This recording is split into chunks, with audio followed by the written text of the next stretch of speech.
Hey, good day everyone. So I'm here to teach you how to write your name or convert your name into katakana.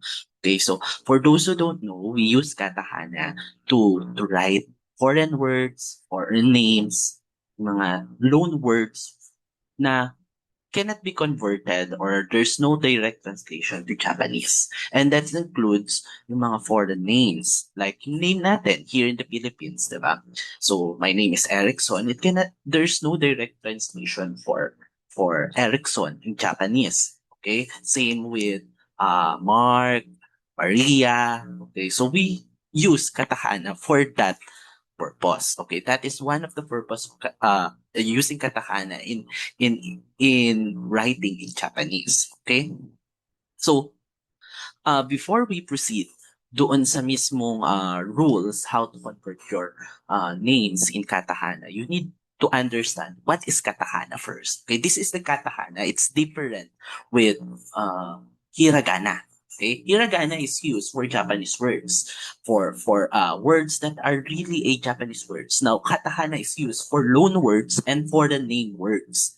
Okay, so yung mga salita na hiram nila from the other language, they use katakana. Katakana is also used for pet names. If you want to emphasize something in a magazine, they use katakana on that. But mainly, katakana is used for loan words and also for the names. Since we are not Japanese, our names is foreign names for them. Okay, so we will be using katakana. I want you to understand also that katakana is a different characters to hiragana. Okay, now, just to give you a review that is supposed to be, you already know this one before going into this video. Okay, that we have different kinds of special characters. It's similar with hiragana, but however, in this one, we will be using katakana. Okay, like for example, tenten. Tenten is two lines. If you put tenten on K line, it will be G line. Okay, and so on and so forth. So S line will be Z line, T line will be D line, H line will be B line, and H line will be B line. Okay, for Maru. Okay, this one. If you can see my mouse, or yeah, if you can see my mouse, this is a Maru. If you put H line with Maru, it will be P line. Okay, like for example for this one. Okay, so yung P magiging pa, P, pu, pe, po. B, pa, bi, bu, be, bo. And so on and so forth. This one is ta, di, this one, the Z and this one is a special character which is G, and this one is for Z. Okay, this is a special, but we don't usually use this one, these two. Okay, then we will proceed to de and to. We also have ze, za, zu, se, zo. This is also special. This is G. Okay, we usually use this one, G. Okay. Then we have ga, gi, gu, ge, go. Okay, that's how you use. Supposed to be before going in this video, you already know this one. Okay. Now we also have combination. If you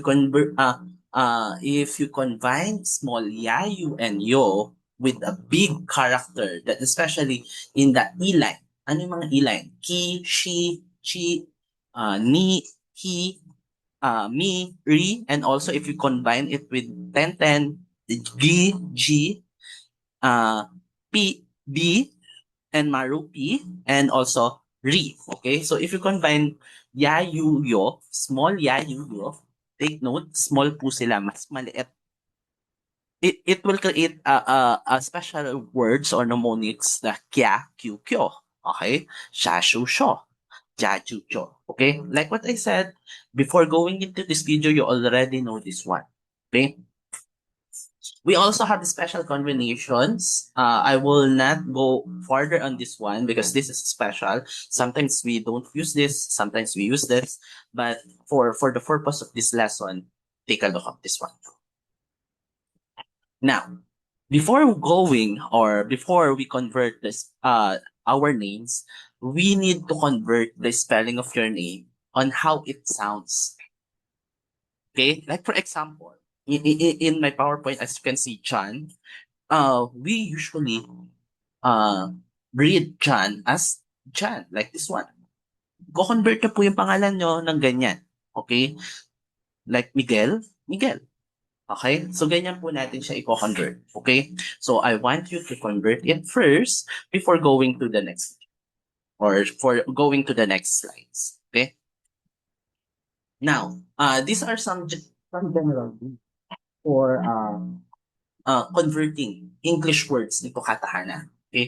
And we will be using it for your names. Okay? Now, let's go first in the first rule. Okay? In words that are contain an R sounds after the vowel, katakana.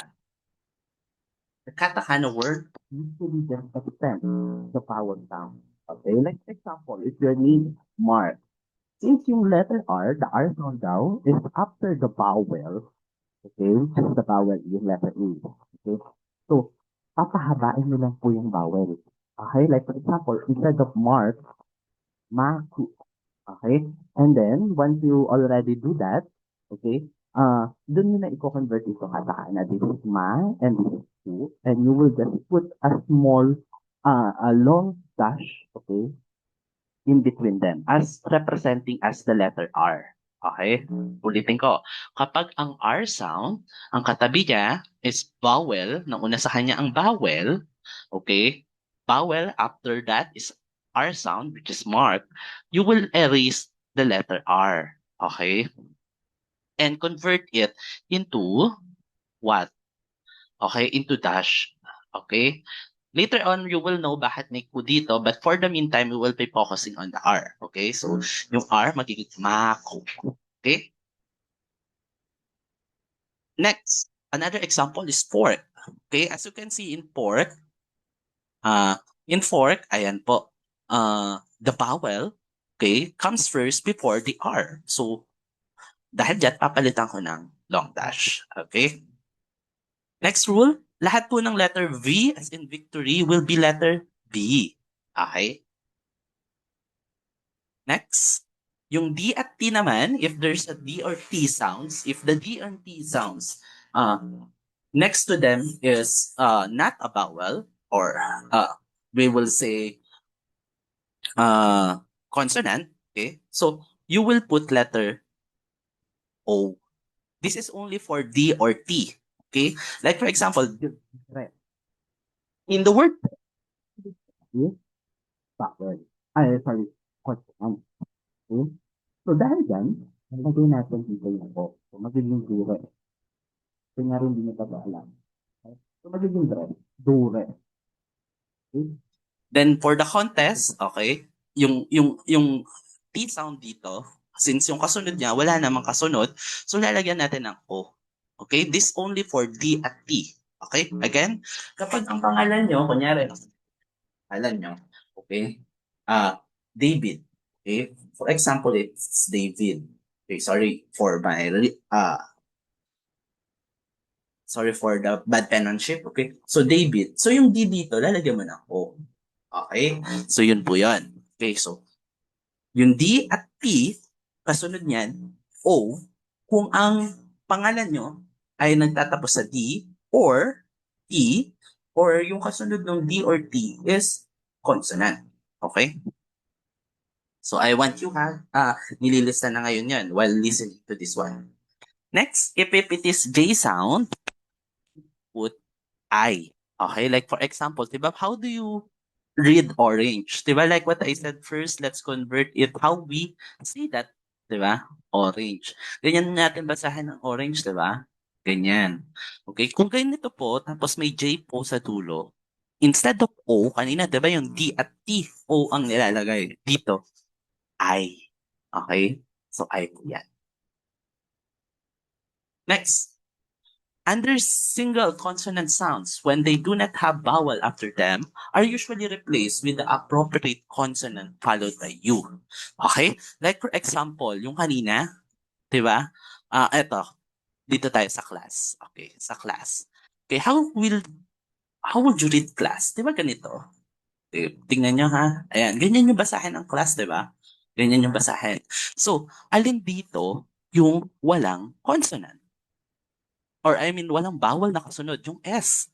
Yung consonant na walang kasunod na vowel is S. So, lalagyan daw ng letter U. Kanina, yung D at T, nilalagyan natin ng O. Now, other consonant, ang ilalagay na natin is letter U.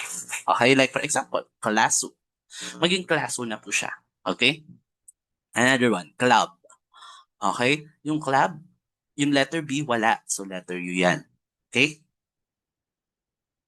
Now, pag meron naman tayong letter L, okay, papalitan po natin yan ng ra, ri, ru, at tre. Ra, ri, ru, re, ro. Okay? So, like for example, milk. How would you read milk? Di ba ganito, milk? Ganyan lang, as is. Kanina, ang rule natin, kapag ang consonant ay walang kasunod or walang kasunod or consonant din yung kasunod niya, lalagyan natin ng letter U. Lalagyan ba natin to ng letter U? Yes. Okay. Eh yung L, lalagyan ba natin? Yes. Lalagyan po natin yan ng letter U. So may letter U dapat dyan. Okay, sorry for my bad penmanship. Okay. So, sabi naman, dito sa rule natin, yung Lu, yung L daw, papalitan ng R. So, papalitan lang natin to ng R. So, magiging Miruku. Okay? So, Miriku na po siya. Yung C naman, papalitan na natin ng she. Like for example, yung C, magiging Shinku. Okay? So, next, if the words that have short vowel followed by the consonant will often double the consonant, ang gagamitan po natin ay small. One, okay? Like for example, two, raku. Okay? Ganun po siya. Okay, we have pedo. So, usually, hindi naman natin siya ginagamit. Okay? I will let you know during our activity if kailangan siya. Okay? And that's the end how to write your name. If you have any question, please let me know. I'm happy to help. You can just PM me or message me in my account. Okay? Goodbye, everyone.